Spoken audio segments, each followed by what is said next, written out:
Eto po ano, ah, itong, sabi ni Sara, nag-press con si Sara. Oh, sabi ni Sara, ayan nandiyan sa taas sa picture. VP Duterte, my impeachment trial is not about accountability. It's about removing me from office. Ano raw? Ang sabi ni Sara, ang impeachment ay hindi raw tungkol sa pagpapanagot sa kanya. Ito daw ay pag-alis sa kanya sa pwesto. So, nasaan ang ano doon? Anong pagkakaiba doon? Pareho lang yun ah. Ang tindi naman ito ni Sara Duterte. Mga kabunyog, mga kababayan. Para kay Sara Duterte, ang impeachment trial niya ay hindi pananagutan. Hindi tungkol sa pananagutan. Ito raw ay pagtanggal sa kanya sa pwesto. Oh, wala namang conflict dun sa dalawa na yun ah. Yung pagpapanagot sa kanya, ang pagpapanagot sa kanya ay pag-alis sa kanya sa pwesto. Oh, nasaan ang ano doon? Mayroon bang ano doon? Mayroon bang magkasalungat ba yung dalawa na yon? Kay Sara, magkaiba na yung ano, pagpapanagot at saka pag-alis sa kanya sa pwesto. Ang hirap ng anong ito, Vice President na ito. Mga kabunyog, mga kababayan, kayo, anong masasabi nyo dyan sa statement na yan ni Sara Duterte? Ang impeachment daw para sa kanya, gusto lang daw siyang tanggalin sa pwesto. Yun daw ang purpose ng impeachment. Hindi naman talaga tungkol sa pagpapanagot sa kanya. hindi ko hindi ko makita magkaano ba 'yon? Magka-contradictory ba yung dalawa? Yung pagpapanagot sa kanya at pagtanggal sa kanya sa pwesto. Dalawang bagay ba yan na magkasalungat? Parang hindi naman contradictory yung statements na yung objectives na yan. Ang impeachment ay pagpapanagot sa kanya at pag-alis sa kanya sa pwesto. Yung pag-alis sa kanya sa pwesto ay bilang pagpapanagot sa kanya. Nasaan ang ano doon? Nasaan ang conflict doon? Hindi, siguro ang tinutukoy dito ni Sara, ang mga taong parang ang mga nagsusulong ng impeachment ay gusto lang naman na matanggal siya sa pwesto. Hindi yun. Ang impeachment ay pagpapanagot sa isang mataas na opisyal ng bansa dahil sa nagawang katiwalian, pang-aabuso sa bayan, nawala na ang tiwala ng bayan, dahil sa nagawa nitong katiwalian, pang-aabuso, nawala na ang tiwala ng bayan, siya ay aalisin sa pwesto. Yun ang impeachment. Removal from office. Yan yung impeachment. Ano ba tong si Sara Duterte? Abogada ito pero hindi niya maintindihan kung anong impeachment. Totoo, may mga politiko diyan, sabihin na natin sila Romualdez. Sabihin na natin na ang Marcos at ang Romualdez, ang gusto nilang mangyari matanggal si Sara sa pwesto. Kasi parang ang pinapatungkulon diyan ni Sara, itong sila Romualdez gusto lang naman matanggal siya sa pwesto para hindi siya makalaban sa 2028. Yun yung kila Romualdez at kila Marcos. Okay, ang Marcos at ang Romualdez, sa kanila, ang interest nila dyan, matanggal siya sa pwesto.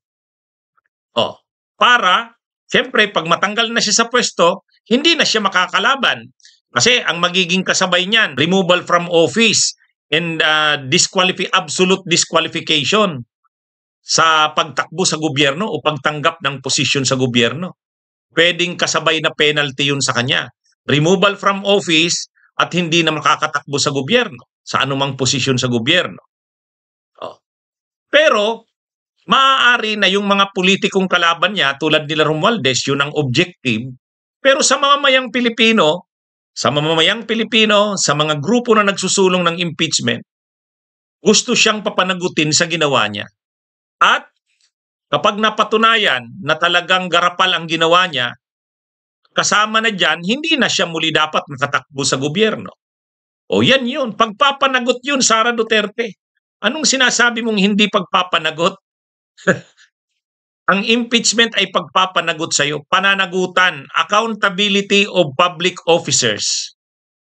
Ngayon, ang pagtanggal sa iyo sa pwesto ay bilang pagpapanagot sa iyo.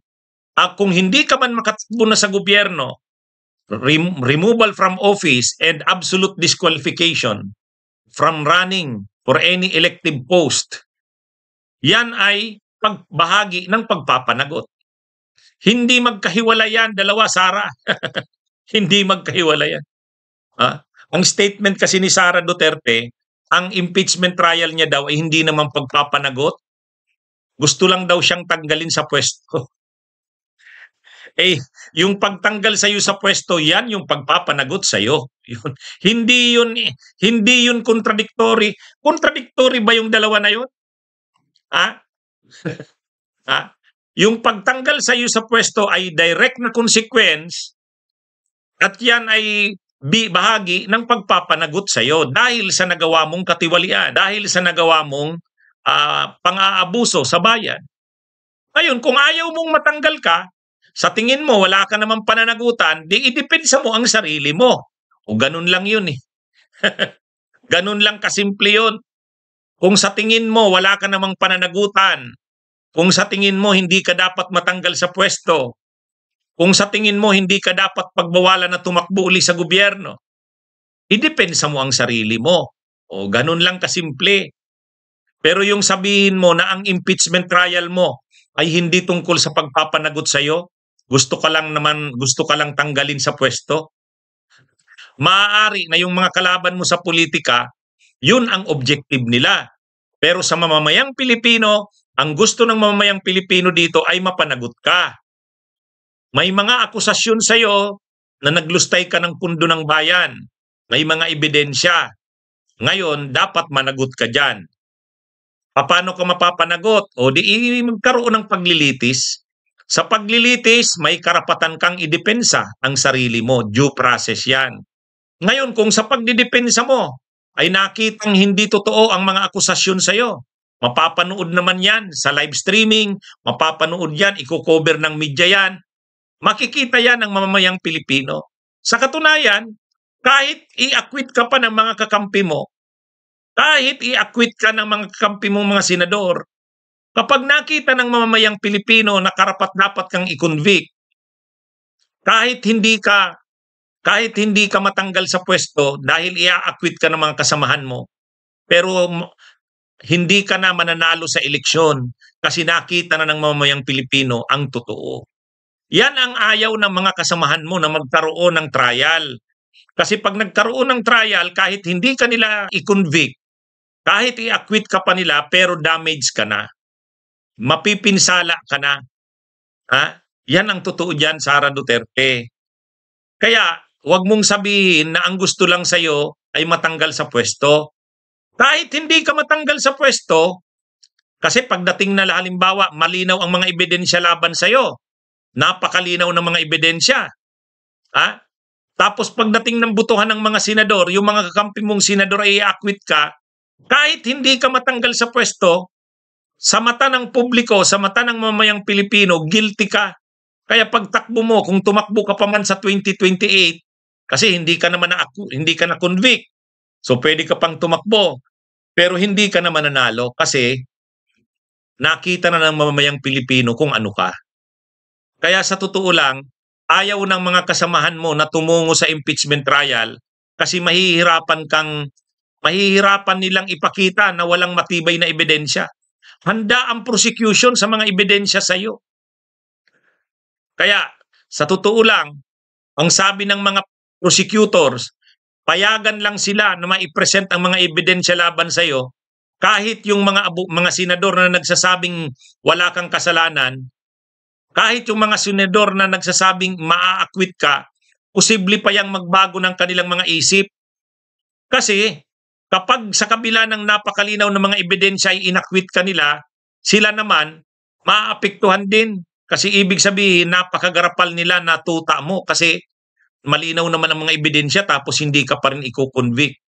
O yan ang mangyayari dyan, Sara Duterte. Kaya ang impeachment, wag mong sabihin, hindi pagpapanagot sa'yo. Yan ay pagpapanagot sa'yo. Ngayon, kung matanggal ka man sa pwesto, yan ay dahil may matibay na ebidensya laban sa'yo. So wag mong pag-ibahin yon. Ang sinasabi kasi ni Sara parang pinag-iinitan lang siya ng mga kalaban niya sa politika, nila Romualdez halimbawa at ng mga Marcos. Kaya ang purpose daw ng impeachment, tanggalin siya sa pwesto, hindi naman talaga pagpapanagot. Wala namang contradiction doon sa dalawa na yun. Yung pagpapanagot sa'yo, ang pagpapanagot sa'yo kapag naipakitang may pananagutan ka talaga at dapat kang managot dahil sa mga ebidensya, ang parusa sa'yo ay pagtanggal sa pwesto. Walang conflict doon, hindi contradictory yun. Ewan ko sa'yo, Sarah, hindi mo ba naiintindihan yun? Nakakatawa naman to. Abogada yan, ha? Sige mga kabunyog, mga kababayan, magandang araw sa inyong lahat. Bunyog, bunyog, halikan na kasama ka. Bunyog, kapag buklod ay may pag-asa. Luzon, Visayas, Mindanao, isa ang pananaw. Sa bagong Pilipinas ang bunyog isisigaw.